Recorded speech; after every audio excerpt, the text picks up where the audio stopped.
Take ready. Take aim. Fire.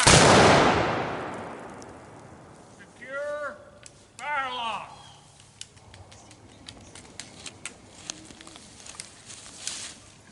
Whereby they would take back control of the colonies by pushing in and aiding loyalists in the backcountry of Georgia, South Carolina, North Carolina, and try to gain back control of those areas. Now, this didn't work out very well, and pretty soon they were going to need to abandon Augusta, but British troops were moving their men from Savannah to Augusta, and these men were led by a British officer named John Boyd. And here in the swamps near Kettle Creek, they killed a cattle. And this was done also, it was a part of a campaign to increase sort of the morale of loyalists in the area because their hope was fading. It was 1779, February 14th, a couple years after the Declaration of Independence, and the British were rapidly losing control. Now, when they killed this cow, somebody got upset and probably informed the local Patriots. Now, they were led by a couple of men, but one of them that I find most interesting is Elijah Clarke. We're here at the Kettle Creek battleground, and I kind of wanted to give you a general layout of how this battle would have happened. So there's a hill not too far from here called Spy Hill, and Andrew Pickens, Elijah Clarke, and Dooley placed a couple of men there to spy on the British. At the time, there were about 1,200 who were making their way down to Augusta to join with the British military. And at that time, they got some word that men were slaughtering a cattle basically on War Hill, which is where we're standing now. And so after a brief skirmish, they intended to be a little bit more stealthy about it, but with courage, after the first shot had been fired, they charged, and they split into 3 groups. One headed by Dooley. They all would have originated from this knoll over here. Dooley's group went down and followed the river pretty far away. Down the center was Pickens, and Elijah Clarke himself, his horse was shot out from underneath him, but he came along the river just at the base of this hill. Elijah Clarke and his men would have been through the woods here, and they divided into 3 separate groups. Pretty far back there were a number of men who were found and immediately encircled and killed, and the second largest group probably would have been on the base of this hill right here. And you can actually see a good number of white crosses which weren't marked the last time I was here. Some of them were, but most weren't. And these would have been men that were trying to flee from the initial skirmish that likely developed around the slaughtering of the cows. And the forces continued around the base of the hill before making a running fight further down into the woods after having dispatched dozens of would-be British regulars. And as Boyd was marching, he only discovered that he was being tailed when they opened fire on his guards, the guards of his camp. And of course, Boyd freaked out and tried to make his way up here to War Hill. And this is where the majority of the fighting happened. Now, it's said that over the next couple days, a majority of the British troops escaped. About 300 of them escaped. A number of them were taken prisoner, and a good number of them died, but it was a decisive victory for the Patriots in the region, who eventually the British were forced to abandon Augusta. Now, by a year later, the British were able to take back Augusta, but by a year after that, the Patriots had surrounded it and laid siege to it and forced them to give it back. So this is one of the most influential Revolutionary War battles in Georgia history, and unfortunately, 2 days after the 4th of July, I still don't see any wreaths lying around, and to me, I think it's a history that deserves to be remembered. A Revolutionary War battle that took place here in Wilkes County on February 14th, 1779. It is important because it is the only battle fought in Georgia that was won by the Patriots. So that makes it very important. And this is our 3D LiDAR map of the entire battlefield. Basically, what you see on here, the little round balls, are the bullets that were found by the archaeologists during the dig. The actual bullets are in the cabinet, which is unique. Most museums don't get to house the artifacts. They're usually kept at universities and places like that. But we're fortunate and have the actual artifacts. The crosses represent the burials that cadaver dogs found around 2010. So they are out on the battlefield and they are on this map. The troops that were at Kettle Creek on the Patriot side had been following the British loyalists as they came down. They came across the river up near Elberton and had come down this way, and they were trailing behind them when they ambushed them there at Kettle Creek. Basically what happened that day, Andrew Pickens, Elijah Clarke, John Dooley came out up here at the north side of the battlefield and divided into 3 groups. Pickens took 200 of his men down the center. Clarke went to the left here with about 50, John Dooley to the right with about 55. They came upon about 700 British Tories. Some of them were right down here near the cane swamp, and they were butchering some feral beef they had found, feral cows. John Boyd was in charge and was the leader that day, and as they attacked, he early on was shot and eventually fell mortally wounded in this area here. So it was about 45 minutes. It wasn't a huge, long battle. Andrew Pickens writes later that it was one of the hottest, most violent, bloodiest battles he had been in, and he'd been in quite a few. So, but at the end of the day, Patriots won, and so that's good. So you can read all about it here in the Kettle Creek room. We do have some things over here that belong to George Washington. We are Washington, Georgia, and one of the first town incorporated named after George. We also have the history of black patriots that fought not just at Kettle Creek, but in other places in the South. And like I said, the artifacts.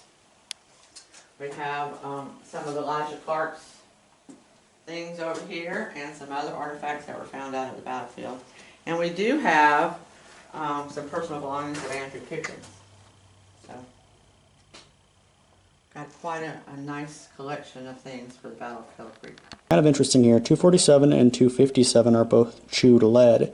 And, you know, you've heard the expression, bite the bullet, for amputations, but in reality, these would have probably been embedded in a shallow grave, and wild hogs would have come along and disinterred the remains, leaving behind these chewed bullets. You can see here remains from the battle, bells possibly for a horse, buckles, old coins, and plenty of muskets, shot.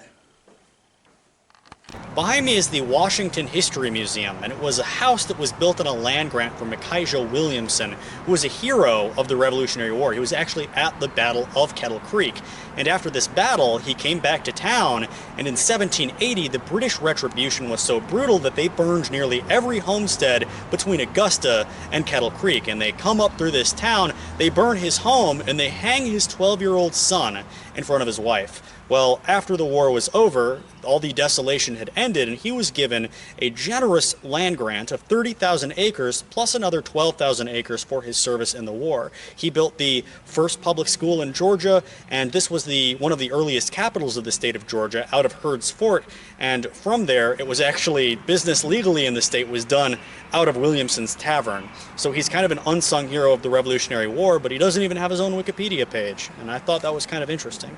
You start over here on the far side. This is the uniform that George Washington's commanders and his troops would wear, the blue with the buff. The red is your Continental Militia, Continental Army. There are very few of those, so most people would be militia. They were called up by the state or the town that they were living in. They wore the clothes that they wore. They grabbed their essentials, their muskets, packed what few things they had to carry with them, and went to a rally point. They were either used or dismissed depending on the battle situation. There's some displays here in the Kettle Creek room on Austin Dabney. I think what's so interesting is that Austin Dabney was the first slave who was freed with the help of a couple people he used to fight with and given a land. Now if you look here, you can see a artillery gun. Now Austin Dabney, his specialty at Kettle Creek, or his specialty in the Revolutionary War, was artillery. Now the only person that was at Kettle Creek that was black, you have Ambrose, Harry, Dick, and Osteen. Now Osteen sounds an awful lot like Austin, but there's no real proof that it was Austin Dabney. But we know that Austin Dabney fought alongside Elijah Clarke, and we know that he was an early unsung hero of Georgia folklore. And I think it's fascinating that the contributions of blacks in the Revolutionary War are finally being recognized. 30% of patriots were black men. And just off the courthouse for the city of Washington, you have Hurd's Fort. It's called Fort Washington, but in reality it was owned and run by Stephen Hurd during the Revolution. And it kind of shows a little bit of the revolutionary nature when Stephen Hurd was declared an early Georgia governor, but they didn't even have their politics down, and they called him the President of Georgia. And this fort, again, was kind of burned down when the British came up after Kettle Creek. After they'd taken Augusta, they burned everything down. And it was a really rough February that year, so as his wife and daughter were trying to make it up to safety in South Carolina, they froze to death. And that really galvanized Stephen Hurd into fighting all the harder. And you can see here, it's on a land grant to John Nelson, granted in 1775. And you can see the commanding views from the Indians and British that Hurd's fort would have offered. Kind of a revolutionary capital of Georgia, when the seat of revolutionary government was for a while in Augusta and had to move over here because they'd been forced out by Lord Cornwallis and his men. They also called up militia from 5 different forts in this area, so they took 20 men from each fort, so it's very hard to determine who actually fought at Kettle Creek, because you may know the people that were at the fort, but you don't know whether they were the 20 that got called up. But several of the other guys, you always, have an ammunition case here, there. You always carried your ammunition case on your right-hand side. It was also the last item that was ever put on, because if you fell in battle, it was the first item that they wanted to strip off the body in order to use by somebody else in the item. Currently, I'm serving as the Georgia commander and the vice commander of the National Color Guard, which is depicted by the gorget. This indicates the officer that's in charge for the event. They did not really they started using epaulettes later on in the war. Originally, they would have used the sashes. Red sash means you're a sergeant or non-commissioned officer. Medical staff had a different color. Dark maroon sash indicated that you were a field officer. The buff-colored sash indicated that you were a command officer. And then on mine, I've got pewter buttons. JCs are just plain. Mine say have USA stamped in them. That would indicate they were after September 9th, 1776, when the Continental Congress voted to move from being called the United Colonies to be called the United States of America. Back in the colonial times, you got to remember, no man will be seen with just a t-shirt on. He would have to have his coat on, his waistcoat. The shirt we're wearing comes down to about here, and that would probably be your sleeping shirt and whatever, and your daily wear shirt. You got your breeches, your stockings, and then your buckle of shoes, which don't have a left or right. Depending on where you're living, maybe you're living a little bit outside of the city, this might be more the outfit that you were wearing. For Emil, with the waistcoat, he would be in as a shopkeeper. This would be another shopkeeper style. So this would be a hunting frock, basically. Right.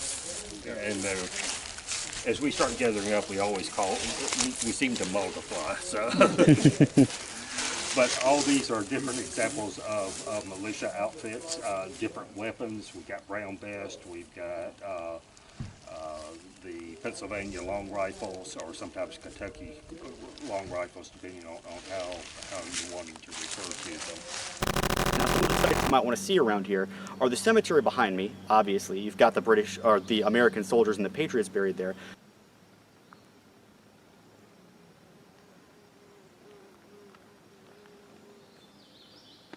But also Liberty Church is right up the road.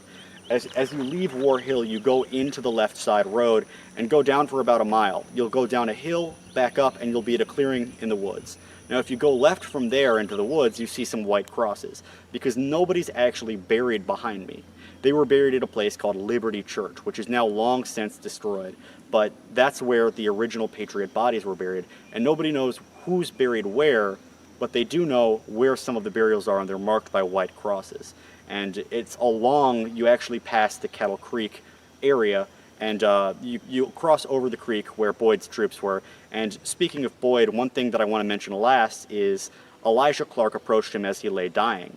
And he basically said, "Please give this brooch to my wife." And he took the brooch off his chest.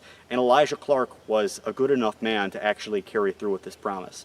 And I think that's a pretty fantastic story because you can imagine in the heart of a 3-hour-long battle of guerrilla warfare here in the swamps of Georgia, you wouldn't think that somebody would have this much mercy, but Elijah Clarke did.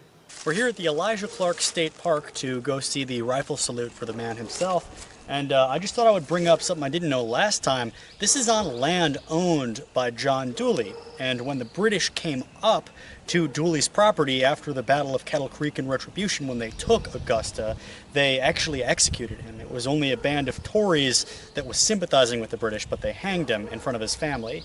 And in retaliation, there's a lake around here called Tory Lake, where it's said that 100 Tories were hanged on the shores of the lake. And most of that information has kind of been forgotten since the Revolutionary War, because killing 100 civilians was kind of frowned on. But this is actually a replica of Clarke's house, and you can see the gun ports in the side there. But this was property actually owned by Dooley, and Elijah Clarke would have probably been across the border with the river in South Carolina. And early log cabins were basically forts. I mean, the ground level wouldn't have been too well defended because you've got windows right next to you and something could come in through the window. But if you look at the ports up at the upper levels, good luck to a musket making it through basically a railroad tie. One of my favorite figures from the Revolutionary War has to be Elijah Clarke, and that's because Elijah was a little bit more revolutionary than his compatriots. Once the war was over, a lot of them went over to mainstream politics, but the federal government in Washington, D.C. decided to cede a huge chunk of land west of the Oconee River to the Creek Indians as basically service for the war. However, Elijah Clarke said, "We fought this revolution for representation, and you didn't give any representation to the state of Georgia." So Elijah Clarke decided to send his men under him on an invasion to Florida, where they would take over the British-owned Florida. However, this invasion failed, and they simply decided to colonize the land over the Oconee River. And because he felt that the revolution had failed him, he decided to call it the Trans-Oconee Republic. And from some of the people I've spoken to, there were skirmishes, most likely at the bottom of the lake, that resulted in deaths. And the Trans-Oconee Republic was also called Egypt for a while. But eventually they got the future governor of Georgia to wrangle the militia and bring his men under control with 1,200 regulars. They brought him under control, they brought him back to the town of Washington, they slapped him on the wrist, and they said, "Don't do it again." So I was looking into Elijah Clarke and his invasion of Creek lands, the Trans-Oconee Republic. It seems like not too much is known about that. It's a rather not discussed point of history unless you're really interested in local history. When politics gets involved and things don't move forward, certain groups who have a certain following and might make decisions and declare themselves free and independent souls. Yeah. Elijah Clarke also, and Dooley with them together, basically formed the country of Egypt in this area. So they broke away from the colony. The country of Egypt? Yeah. I've never heard that. You are standing in Egypt. Yeah. That later, they had to send the militia in to restore order to this area. So sometimes after the war, politics gets involved, invasions, all this land had other settlers on it before, because during the Revolution, this was basically primarily in Indian territory. So. Did anybody die in those? Oh, yeah. For Egypt? Yeah. And we imagine there's probably a fair number of them that are underwater. Yeah.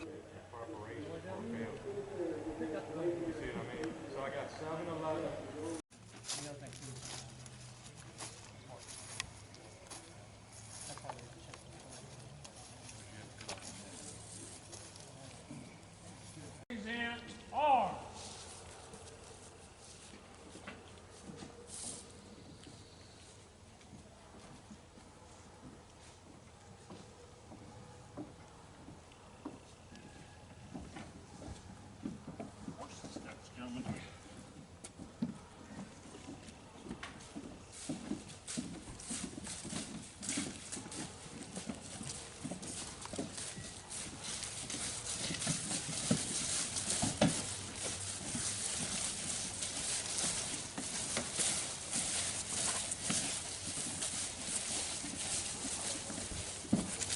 March time, march.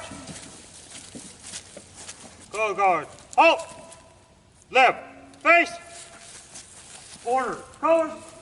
Militia. Order. Arm. Militia. Right. Face. Forward. Arm. Forward. March. Militia commander, on your command. Militia, present arms. Prime and load. Make ready. Take aim. Fire. Prime and load. Artillery commander, on your command.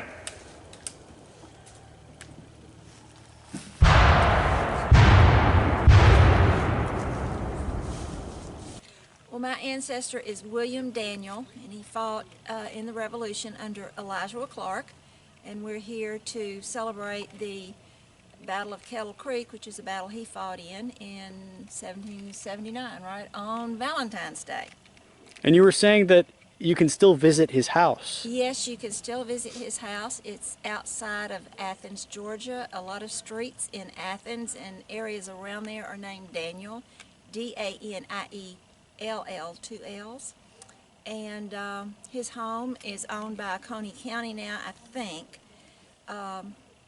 Georgia football coach Goff and his wife purchased the house years ago, and because they were getting ready to bulldoze it down for a housing development, and so they bought it and restored it to as near original as they could find and rented it out to Coney County. And the last time I took a look, I think Coney County may have actually bought it completely now or taken it over. I do not know for sure, but you can go there. It's a real neat thing to see your Patriots home still existing. What did he leave behind any journals and say what it was like to be in the battle? There's been different things written about him and everything, but not a lot. I know there's things at the I guess it would be the Georgia Historical Society, where Elijah Clarke signed off that he did fight in the Battle of Kettle Creek and Kings Mountain and other skirmishes. So if you follow Elijah Clarke and how he went about the different battles that he was in, you can figure that out. I was talking to somebody over at the museum in Washington. I'm sure he fought here, but they were saying it was funny that Elijah Clarke was signing off on land grants for anybody who was writing him. So several people got 12,000 acres just by saying I was there, because he was illiterate. He couldn't read. That's correct. That's what I read. I just read, it was kind of like well, it wasn't a biography of him. A lady down in Atlanta that I would assume is at the Atlanta Historical Society, who gathers up all of these papers and things in times way back. Well, she had all of these papers, and she says they're of no value to anyone until they're organized, and she organized them and had written several books about it using the actual paperwork that was signed off by the commanding officers and then sent in. And one of the things that I found was he signed the Wrightsboro protest down in Wrightsboro, Georgia. Is that correct, Bob? And but yes, William Daniel is an interesting character because his grandfather was the governor of North Carolina, and then the king sent him to South Carolina, where he was governor there.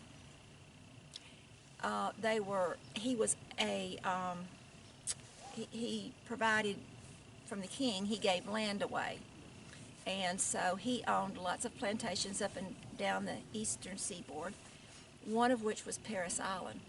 Oh, and wow. off the coast of Georgia is Daniel Island. Those were his plantations, and they raised rice and things like that on those plantations. Paris Island, very famous. My friend said he had the misfortune of going through there. Oh my. But that's fascinating info. I'll have to visit his grave sometime. Yeah, it's kind of interesting, and I did not know that. I taught school 41 years, and I always wanted to chase my ancestors, and as a member of the Daughters of the American Revolution, I put that off until I retired and started digging around and looking for my relatives, and now we're looking for Bob's relatives. And so you said you had a relative here as well. Mine was Nathaniel Jeffries. He is from South Carolina and fought with Colonel Steen and Colonel Brandon. And he was with the 2nd Spartan Regiment, and they came down with Pickens. He's not listed on the monument, but in the official history of the 2nd Spartan Regiment, they talk about he did come with Pickens and was down in this area fighting. Fought here. He fought at he went down to Florida. He was at Stono. He was at Kings Mountain. In fact, his brother-in-law, who was Colonel Steen, was killed in Kings Mountain. But he was all up and down in South Carolina. He was a captain in the 2nd Spartan. He did not like a lot of people. So even though he was in South Carolina fairly early, kind of in the back country, he left there and went up into what's now Kentucky. Back then it was really nothing. It was on the other side of the Appalachians, but he wanted to kind of get away from people. He didn't like a lot of people. Do you think he might have seen something in the war that set him off? No, he just didn't like a lot of people. And we stopped in Camden, South Carolina, and there is a archive there where we found a lot of information. And one of the kind of neat stories they told is that when Washington went to fight the Indians on the Monongahela with the French and Indian War, he went with him. So it's kind of neat to think he might have known Washington before he was famous. And his dad went and got him and brought him back before they did any fighting. It's wild how militaries were structured back in the day. Yeah, well, this was no really military. He was just a kid at that point in time running off with the fight. They were in Virginia at that time, moved down to South Carolina. And one of the things that we read in the archive, it talked about he lived in the brick house, and it was still there. I would love to go see if it's still there now. This was written early 1900s, so quite possibly it's not, but that would be very interesting to check and see.